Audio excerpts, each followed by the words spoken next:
Hello friends, स्वागत है आप सबका आपके अपने चैनल में। आज हम वैष्णव धर्म के बारे में जानेंगे। तो सबसे पहले आज वैष्णव धर्म का थ्योरी क्लास डिस्कस करेंगे और दूसरा पार्ट में वैष्णव धर्म का प्रश्न उत्तर पार्ट डिस्कस करेंगे, ठीक है, जो परीक्षा के दृष्टिकोण से अति महत्वपूर्ण है। तो फ्रेंड्स चलिए ज़्यादा देरी ना करते हुए आज वैष्णव धर्म का थ्योरी पार्ट शुरू करते हैं। मुझे उम्मीद है आप लोग के लिए बहुत ही हेल्पफुल रहेगी। यदि वीडियो अच्छी लगे तो लाइक कर दीजिएगा। तो सबसे पहले देखिए, वैष्णव धर्म के विषय में प्रारंभिक जानकारी उपनिषदों से मिलती है। इसका विकास भगवत धर्म से हुआ। नारायण के पूजक मूलतः पंचरात्र कहे जाते थे, ठीक है। उसका देखिए, वैष्णव धर्म के प्रवर्तक कृष्ण थे, जो वृषण कबीले के थे और जिनका निवास स्थान मथुरा था, ठीक है। उसके बाद देखिए, कृष्ण का उल्लेख सर्वप्रथम छांदोग्य उपनिषद में देवकी पुत्र और अंगिरस के शिष्य के रूप में हुआ है। वासुदेव कृष्ण का सबसे प्रारंभिक अभिलेखीय उल्लेख बेसीनगर स्तंभ अभिलेख में पाया गया है, ठीक है। उसके बाद देखिए, वैष्णव धर्म में ईश्वर को प्राप्त करने के लिए सर्वाधिक महत्व भक्ति को दिया गया है, ठीक है। उसके बाद देखिए, वैष्णव संप्रदाय भगवान विष्णु को ईश्वर मानने वालों का संप्रदाय है, ठीक है। वैष्णव धर्म या वैष्णव संप्रदाय का प्राचीन नाम भागवत धर्म या पंचरात्र का मत है। इस संप्रदाय के प्रधान उपास्य देव वासुदेव हैं, जिन्हें ज्ञान, शक्ति, बल, वीर्य, ऐश्वर्य और तेज इन 6 गुणों से संपन्न होने के कारण भगवान या भगवत कहा गया है और भगवत के उपासक भागवत कहलाते हैं, ठीक है। वैष्णव के बहुत से उप संप्रदाय हैं, जैसे वैरागी, दास, रामानंद, वल्लभ, निम्राक, माहव, राधा वल्लभ, सखी और गौड़ीय, ठीक है। वैष्णव का मूल रूप आदित्य या सूर्यदेव की आराधना में मिलता है, ठीक है। उसके बाद देखिए, वैष्णव धर्म के सिद्धांत। तो वैष्णव धर्म में ईश्वर भक्ति के द्वारा मोक्ष प्राप्त करने पर बल दिया गया है। भक्ति के द्वारा ईश्वर प्रसन्न होता है तथा वह भक्त को अपनी शरण में ले लेता है। वैष्णव सिद्धांतों का गीता में सर्वोत्तम विवेचन मिलता है। इसमें ज्ञान, कर्म तथा भक्ति का समन्वय स्थापित करते हुए भक्ति द्वारा मुक्ति प्राप्त करने का प्रतिपादन मिलता है, ठीक है। गीता में कृष्ण कहते हैं, जब जब धर्म की हानि तथा अधर्म की वृद्धि होती है, तब तब मैं अवतरित होता हूँ। साधुओं की रक्षा तथा दुर्जनों के विनाश एवं धर्म की स्थापना के लिए युग युग में मैं उत्पन्न होता हूँ। तदनुसार ईश्वर समय समय पर अपने भक्तों के उद्धार के लिए पृथ्वी पर अवतरित होते हैं, ठीक है। उसके बाद देखिए, वैष्णव धर्म या संप्रदाय से जुड़े महत्वपूर्ण तथ्य।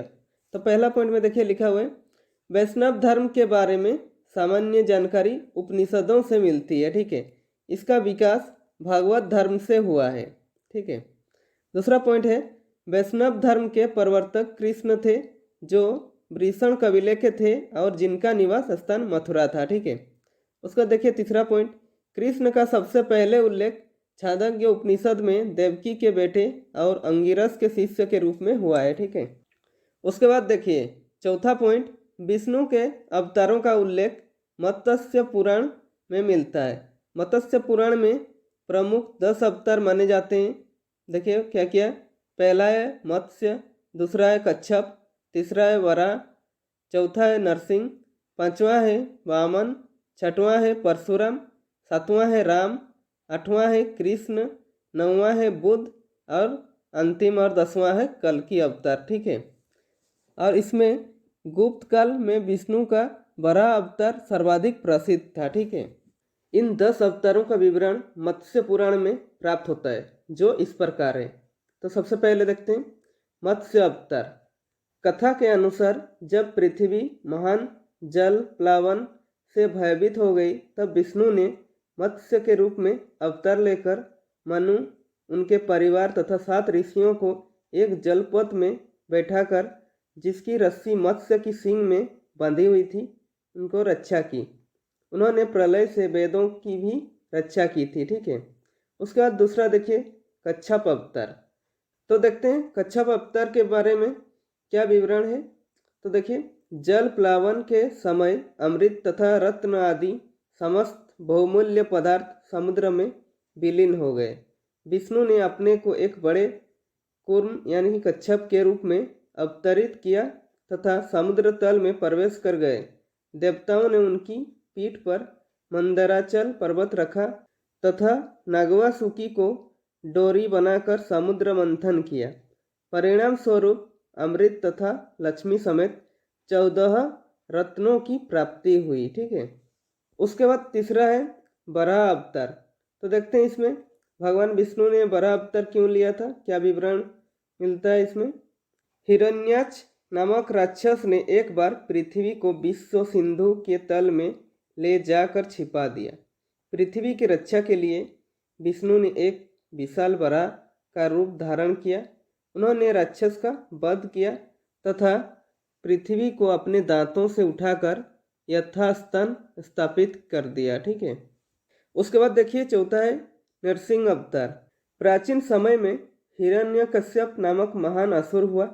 ब्रह्मा से उसने यह वरदान प्राप्त किया कि वह न तो दिन में मरे और न ही रात में, न उसे देवता मार सके और न ही मनुष्य। अब उसने देवताओं तथा मनुष्य पर अत्याचार करना प्रारंभ किया। यहाँ तक कि उसने अपने पुत्र प्रहलाद को भी अनेक प्रकार से प्रताड़ित किया। प्रहलाद की पुकार पर विष्णु ने नृसिंह यानी कि आधा मनुष्य तथा आधा सिंह का अवतार लिया।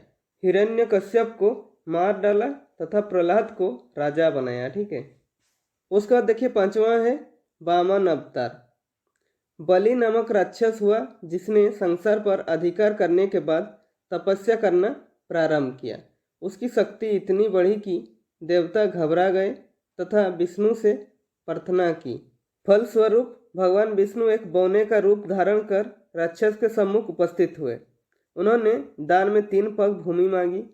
बलि ने यह स्वीकार कर लिया।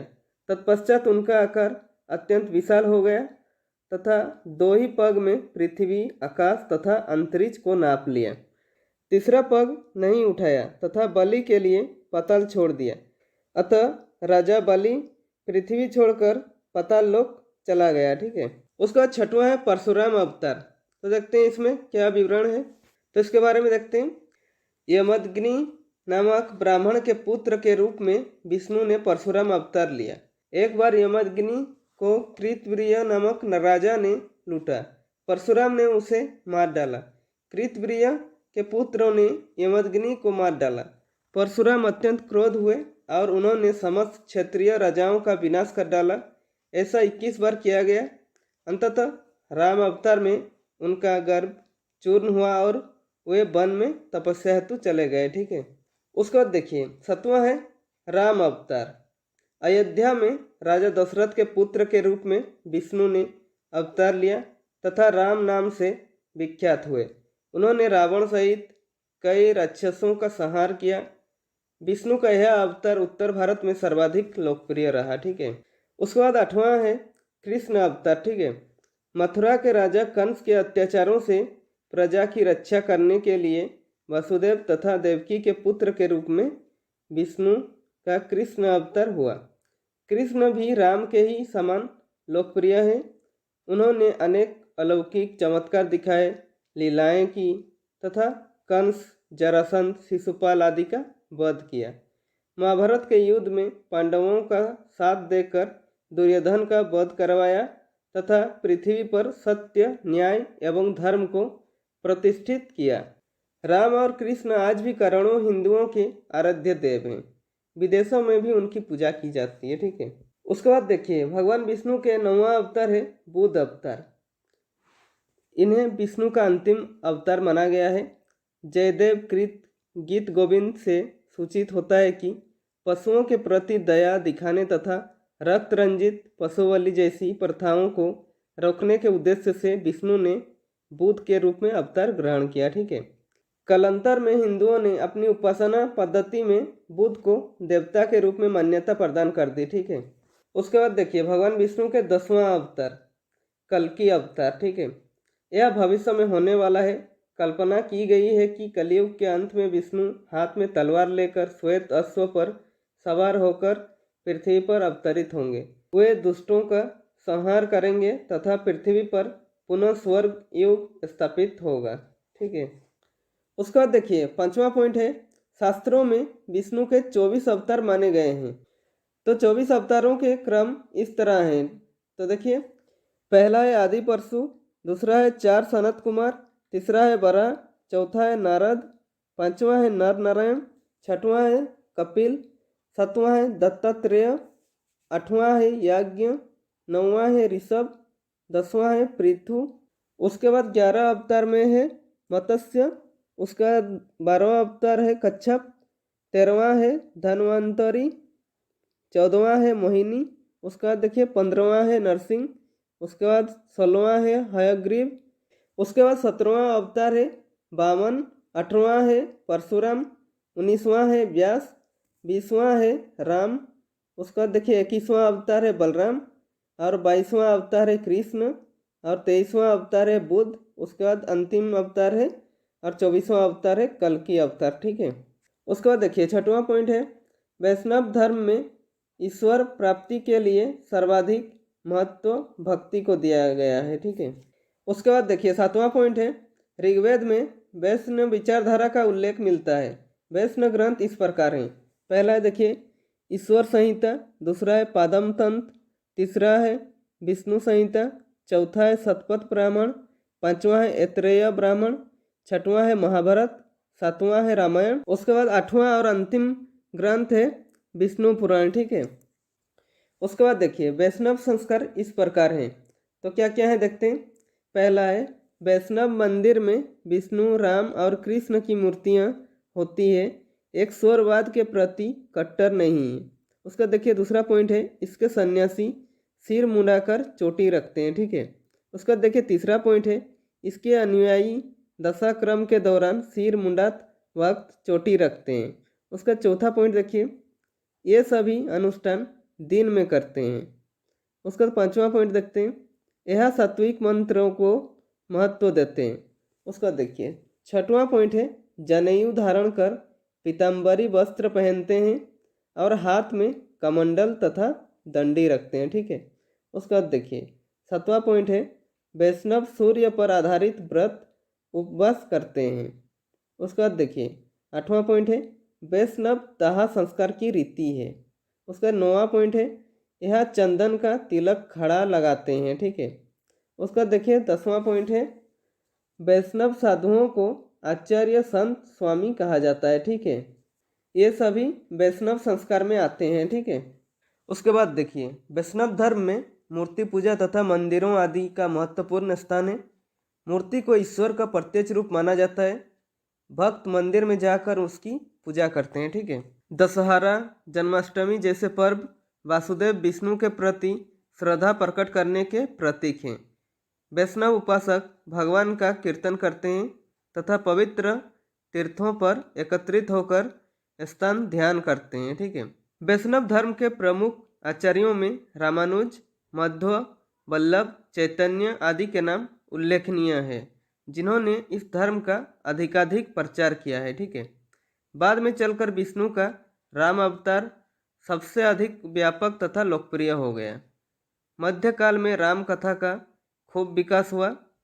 गोस्वामी तुलसीदास ने रामचरितमानस की रचना कर समाज में राम भक्ति की महत्व को प्रतिष्ठित कर दिया। ठीक है। आज भी करोड़ों हिंदू राम की सगुणोपासना करते हैं। ठीक है। उसके बाद देखिए प्रमुख संप्रदाय, मत एवं आचार्य। ठीक है। तो 3 कॉलम बना हुआ है। देखिए पहला है प्रमुख संप्रदाय, दूसरा कॉलम में है मत और तीसरा कॉलम में आचार्य। तो सबसे पहले देखिए वैष्णव संप्रदाय, उनका क्या मत है, विशिष्ट द्वैत। ठीक है। और आचार्य कौन है, रामानुज है। उसका देखिए ब्रह्म संप्रदाय, मत है द्वैत और आचार्य है अनंत तीर्थ। ठीक है। उसका देखिए रुद्र संप्रदाय, मत है शुद्ध द्वैत और आचार्य है वल्लभाचार्य। ठीक है। उसके बाद देखिए सनक संप्रदाय और मत है द्वैताद्वैत और आचार्य कौन है, निम्बार्क है। ठीक है।